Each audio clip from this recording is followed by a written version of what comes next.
Well, after a very frustratingly quiet finish to the Northern Irish transfer window, we are back today with possibly one of the easiest and most difficult away trips we'll face this season. They're two games that are a complete contrast, so let's just go and see how we get on.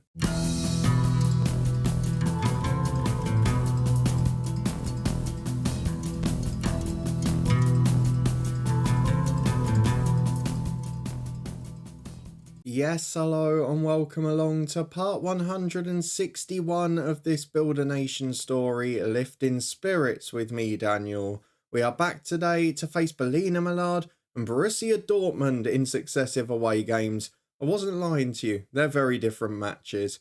We return with a perfect league record, albeit we've not been wholly convincing at all times, but we are starting to take shape on the pitch and our additional squad depth is really showing in spite of injuries and red cards. We've got a lot to get through today, including what was almost a big finish to the transfer window for the nation, but didn't quite turn out that way. And the return, most importantly, of three sides in the European group stages for Northern Irish football. If you're looking forward to all of that, then please do put a thumbs up on it. There are disappointments in the transfer window, but otherwise, we've got to be pleased with the progress. So let's go and head off by looking at our finish to the transfer window and then the results that we've had this year. Because the truth of the matter is, the end of the window was very quiet. All we've had from the club are 5 young players out on loan, no senior players left, no more senior players joined. We missed out on the centre forward I desperately wanted. He chose to go, can you believe it, to Juventus rather than us for 11.5 million. Araldo Elezi, he is just unbelievable. 20, a wonder kid, a model citizen. I mean, he's got the lot. He's 6'4", he's determined, he's better than Scully at everything. And we missed out on him. And that's the frustration. At this stage of the banger save, we were getting players like that. And in this one, we just cannot compete. But what we've got to reflect on was a deadline day where we almost saw the remarkable.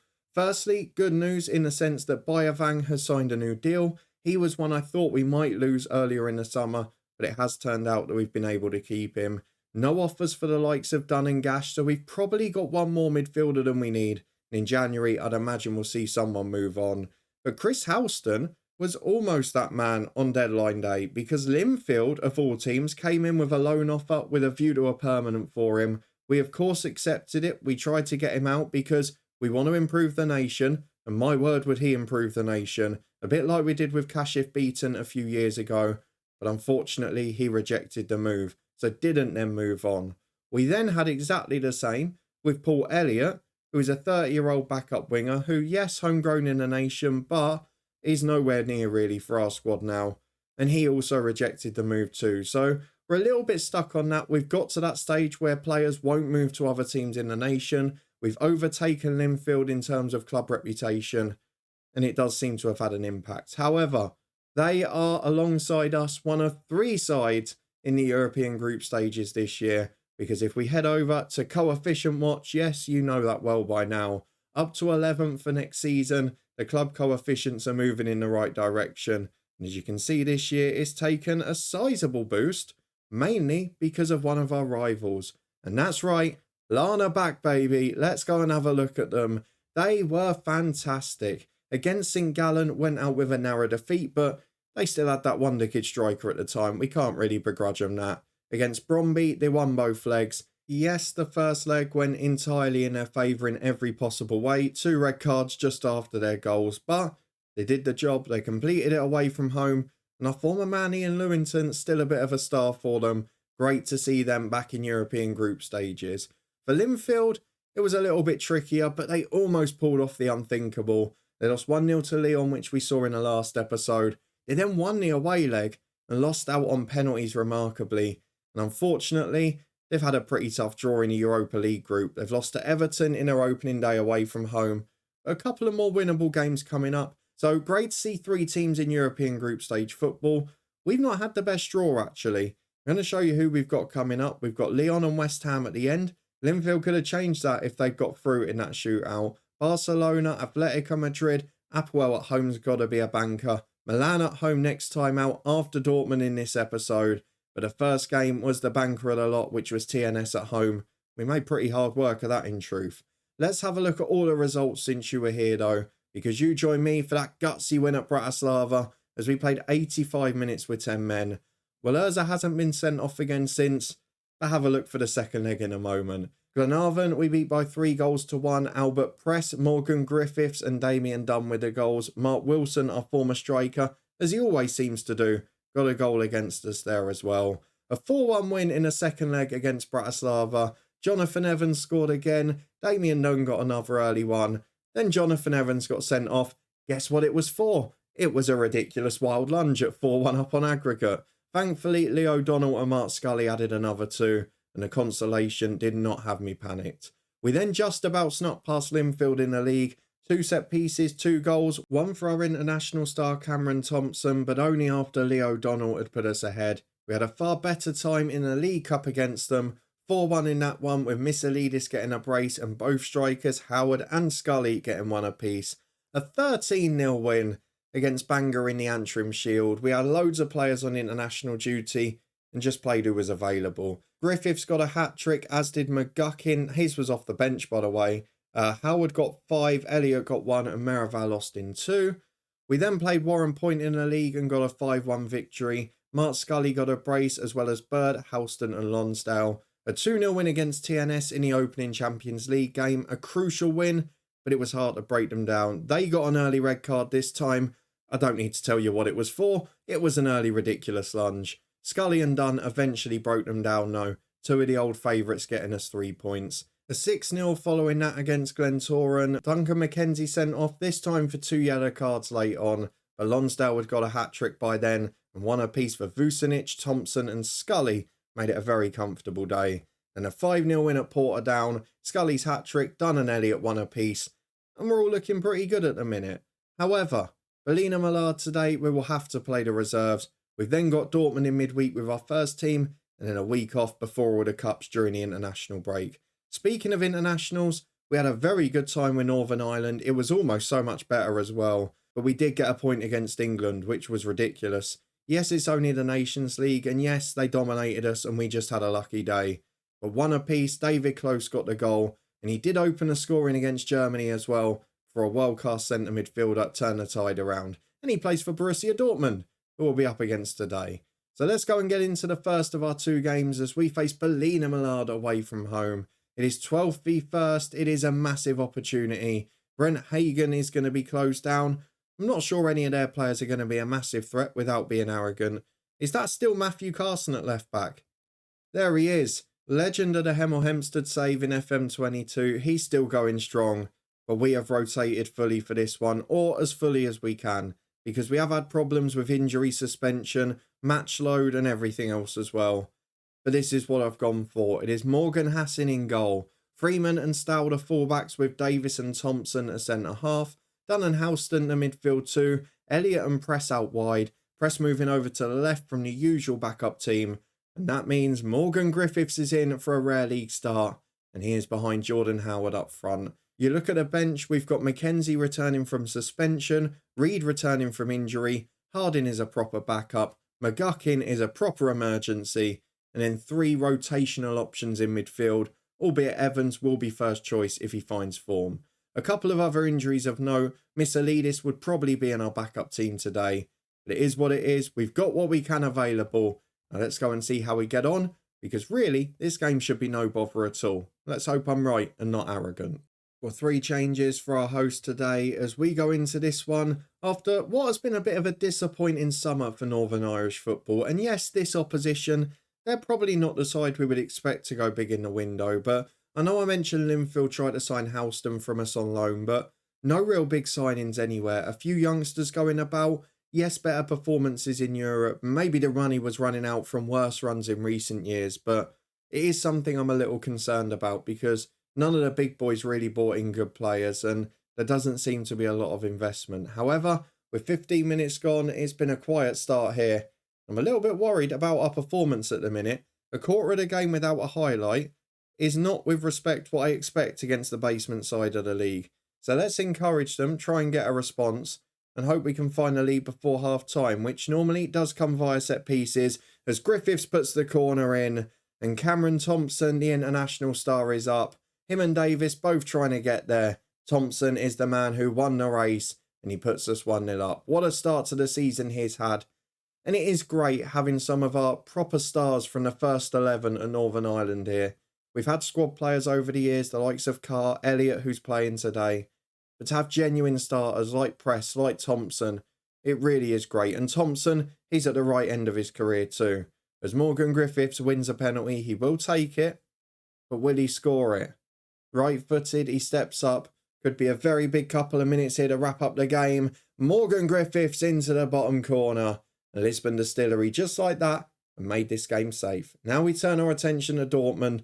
Just make sure we don't get any injuries. We're just a couple of minutes to the break and we're back with our hosts having possession in their own area. They bring it out with Winchester to Watson. Very narrow pitch here, which does suit us as they just go long and aimless. Houston comfortably deals with that. And it's wide to Freeman on the right, who's played a lot of games recently. As Elliott surely fouled there, but Carson gets away with it. Freeman is on the cusp of the international squad as well. It's a very good right winger in there at the minute as we concede one. And the deficit's half before the break. Have I got arrogant too soon? I'm off talking about other things and giving you updates. No respect shown to the hosts here. And they have half the deficit. It's 2-1. But as I was saying, Freeman is very close to becoming the backup right back for the nation. And that is great for him at 17 as Dunn goes for a shot just over.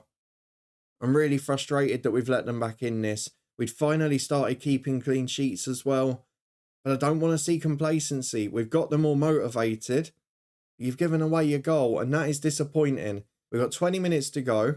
It's still only 2-1 and we've got to be careful of this. It's essentially what cost Linfield the league last year, wasn't it? They missed a penalty there away at Ballymena, but they drew against Ballina Millard when they were in control of the title race. And it ended up costing them come the end of the season. We want to make sure we don't do the same as Lonsdale nicks it in midfield. Davis goes wide to Harding. Great to have him coming in permanently in January. But we want it to be on the back of a win in this performance as Thompson, the man who scored the opener, gets it forward to Freeman. He comes over halfway, will need a complete rest in midweek. Finds Vucinic, McGuckin's offside. And it's cleared away, but not a convincing performance this. And it has been a little tricky when we've been bringing people in. We've quite often had a squad that's had 4, 5, 6 new players in each time this season.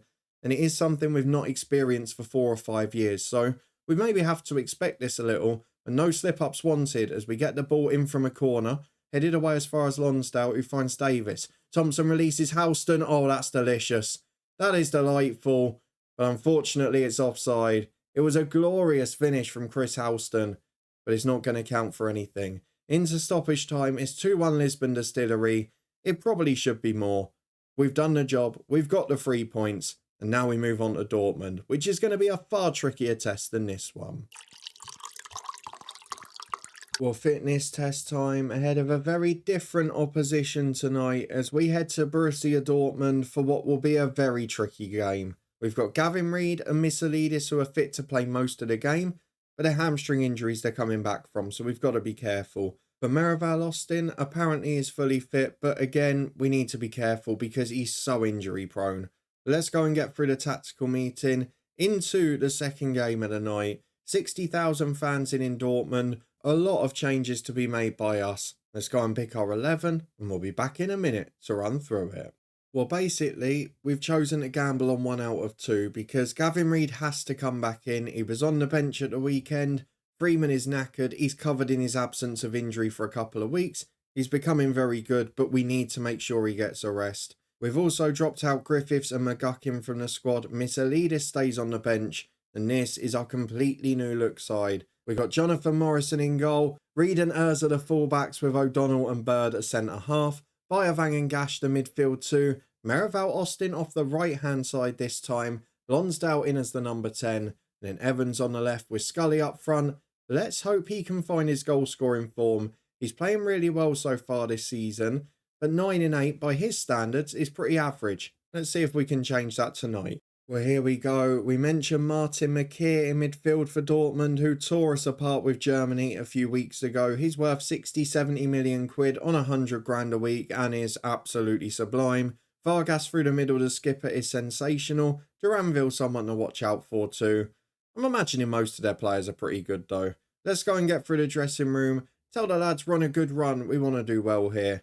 We're going to make a couple of tweaks. We've got Jonathan Evans switching to a normal winger. We're going to drop to balanced, of course. Now, the only other decision is if we do what we did last season to effect, and I'm going to do it here. We're going to go defensive duties for both Reed and for Urza. Just try and have a bit more solidity in our shape, a bit more disciplined and holding on, but we're still a bit of an outlet with that front four. So let's go and see if we can get a result at Dortmund. We almost pulled it off for the likes of Old Trafford last year, and we did get that draw at Chelsea in the second leg of the last 16, but this is going to be a very tricky game. Let's go and see how we get on through the music and into the first half. Let's hope we don't get battered. Well, this isn't the ideal start, is it? We pause after 6 minutes because of an injury to Jordan Gash, and we've got to be careful with these guys. We've had so many knocks this season, but what do I do to change it? I think my best option is Vucinic, who is going to come on here for Gash. We're going to drop Lonsdale into midfield. We're going to put Bayavang on the other side, and we're going to put Meraval Austin back as the number 10. Just gives us two traditional wingers and a bit more shape. Let's see how we get on. We could even drop them to support duties here, but I want to have an attacking threat. So let's go and get back into it. 6 minutes gone. We've not faced a shot on target yet. We've already lost one man to injury. And we know from experience this season, there's probably going to be a red card at some point. So we need to be careful while we can. No shots on target for either side, but Dortmund not offering a great deal. And that is all we could have asked for. We'll of course keep an eye on the other sides in Europe as we go along. But at the moment, no one playing the same night as us. With 35 gone, those little tweaks to the tactics seem to be working a treat. We've had the only shot on target and there have been no highlights, but this time it's Dortmund getting in as O'Donnell deals with it back there.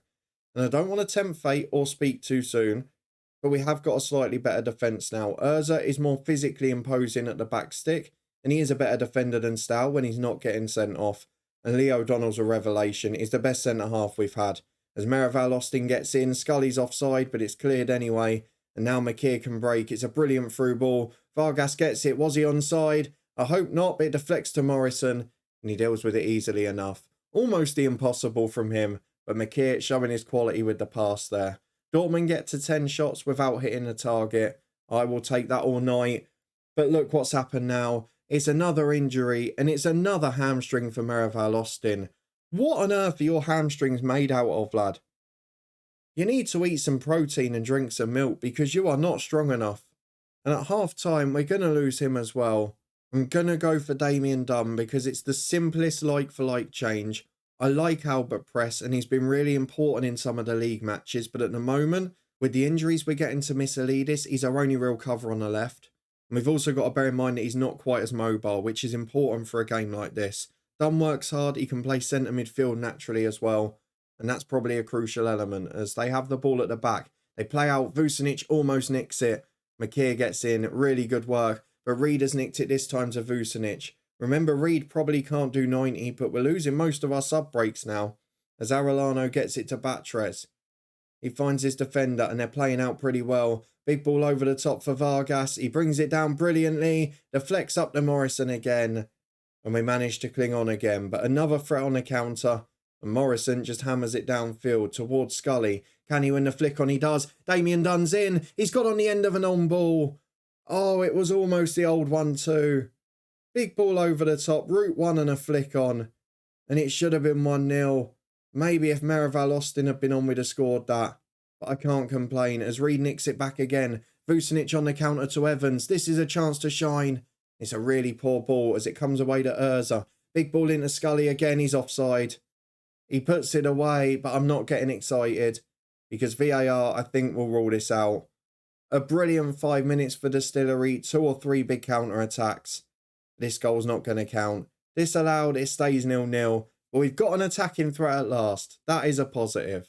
As we've got a throw on the right with Gavin Reed just a minute later. We're actually starting to grow in confidence here as Reed gives it to Bayavang. Through ball to Vucinic. It's brilliant work. Josip Vucinic. That one's going to count all right. You're not ruling that out, VAR. It's a brilliant move. Gavin Reed back in. It's great football down that inside channel. Vucinic makes the traditional wingers run. And it's disallowed. No, no, no. And now, rather worryingly, it's a free kick at the other end, which McKeer flicks down for Vargas, who beats 2. It's an old routine. Into the box, Bird does well. I was worried about the penalty. It was a heart in the mouth moment, but we get it away as far as Tirano on the right. Chance to cross, cuts inside to Ravella. Great effort that. Ravalia, sorry. And it's over the bar. We get away with one, but at the hour mark, we are a threat. And Reed's put a corner in. Oh, you're not ruling that one out. You are not ruling that one out. Lee O'Donnell at the back stick knocks it in. All 6'4" of him. By the way, when we got him pre-agreed in April or May, I did get a little bit excited, and you may have thought overly so. This kid is going to be special. He's not the strongest yet. He'll develop into that. But he is improving all the time. He's training really well. And that's already his third goal. He's a set-piece threat. Now I've got to make some subs because with 70 gone, we're starting to run out of steam a little bit. But this second half performance has been so good. I feel like I might risk Reed for the 90 minutes now, with Freeman available to come back in at the weekend. Vucinic came on really early in the 6th minute, so I'm not averse to taking him off. But first, I'm going to bring on Misselidis for Evans just to build his fitness up. Bit more physicality again as an inverted winger. And I'm going to leave the last two, which will make in a final sub break shortly. I don't want to mess with the sort of back seven while we're playing this well. We've got a corner with Reed again. Headed away as far as done. His set piece is doing the trick. But this time Dortmund clear. Where's the defence? Where has the defence gone? The first one saved. The second one is saved. Jonathan Morrison, sorry, does brilliantly. What the hell's going on? Corners, please, somebody tell me. Attacking on the left. What's happening? So we've got the taker, which is the number 10, Damien Dunn, that's fine. Vucinic was back. Where was Gavin Reed? No, Gavin Reed was taking it, wasn't he? So where was Damien Dunn? He's the man who should be staying back. Let's get him on there. That looks like a glitch because it's put the taker as the wrong person. So let's get Damien Dunn back. Make sure there is somebody behind the ball.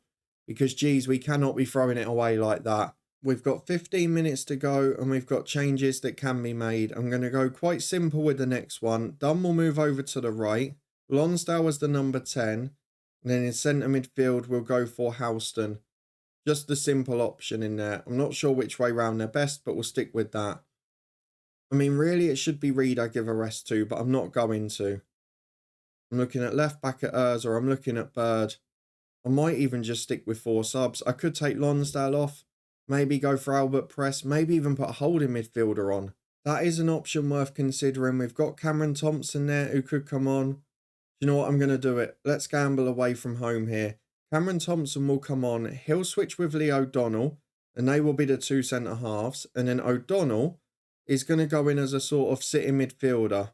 He will be a anchor man on defend. We're just going to have a back 6 there. And then Houston can go on to a support duty, which is a little more aggressive. Let's confirm the changes. It's 15 to go. You've seen this save for many a year now. I don't often tweet the tactic late on, but I feel it's our best chance of winning.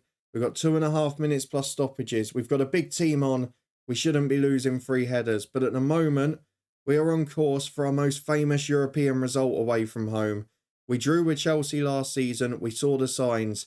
This time we might nick a victory. And we've had a threat. As Scully flicks on for Misselidis. Could wrap it up. Tries to shoot from distance. It didn't threaten a goal. With 1.5 minutes to go, we have now got a real opportunity. Let's get the time wasting on. I hate to do it. We're going to time waste. We're going to be more disciplined. And we are going to slow the pace down. We're also going to change Dunn and Misselidis to support duties. Very sorry about that. This is not about getting a second goal now. This is about hanging on to the one we've got and making sure we get a clean sheet. A famous night beckons with 4 minutes added. And it's another Dortmund corner. Can we defend it? Scully's at the front post. All 6 for 8 of him. Back to Tirano though. Don't do this to me. Across goal. Oh no. Jim Morrison. Jonathan, sorry. Can't hold it. And McKeer taps in for 1-1. I mean, at the start of the night, I would have been thrilled with this result. But we were so close to that big famous away win. And it's gone just like that. They deserve it. We've definitely not been the better side in this game. But that's heartbreaking. What a way to throw it away. It's a 1-1 draw at Dortmund. It's one of the best results of the save. And I'm left deflated at the end of it, which is probably a sign of big progress this year. Let's continue and have a look at the schedule. Then we'll decide when we're going to be back. Well, both injuries, thankfully very minimal as we spotted and made the changes early. We've lost 1.6 million quid from letting in that late goal as well. 2.4 you get if you win a match. But let's have a look at the schedule. And I think we've got to come back for one of the big 2 games away in Spain, haven't we? In fact, one's at home. We've got Atletico Madrid the end of November and Barca at the start of December. If one of the games in the middle gets postponed and we only have one game between them, then I'll try and show it as a double header. However, I think of the 2 at the minute, we'll probably pick Atletico purely because Coleraine is the game before and that's a much trickier test. We'll judge it when we get to it. The schedule always changes in Northern Ireland, but 3 teams back in European football, almost a famous win at Borussia Dortmund. But either way, we got a point against a world-class side and we competed far better than before. So let me know what you thought of our transfer window. Let me know what you thought of those performances. But if you're looking forward to seeing how the rest of the season goes and whether the other 2 sides can do well in Europe as well, then please do put a thumbs up on the video. Let me know in the comments if you think we can break records this year, because bar Applewell, the rest of our group is a bit of a nightmare. If you want to stay up to date and find out, and subscribe and turn that notification bell on. We had another big episode in the Bristol City save yesterday as we tried to cling on to our job. It's going very differently over there. And then we'll be back with this one in a couple of days' time. But before that, there's also more from the football podcast as we look ahead to tonight's game between Luton and West Ham and a whole weekend in the Championship. There'll probably be clips from that West Ham game on the channel too. And we've also got the Twitch channel for regular live streams, plus another new top 3 on Sunday. Thank you very much for coming along though. Your support is greatly appreciated as always. And I'll see you back here next time for more big Champions League football as we now compete with the big boys at Lisburn Distillery.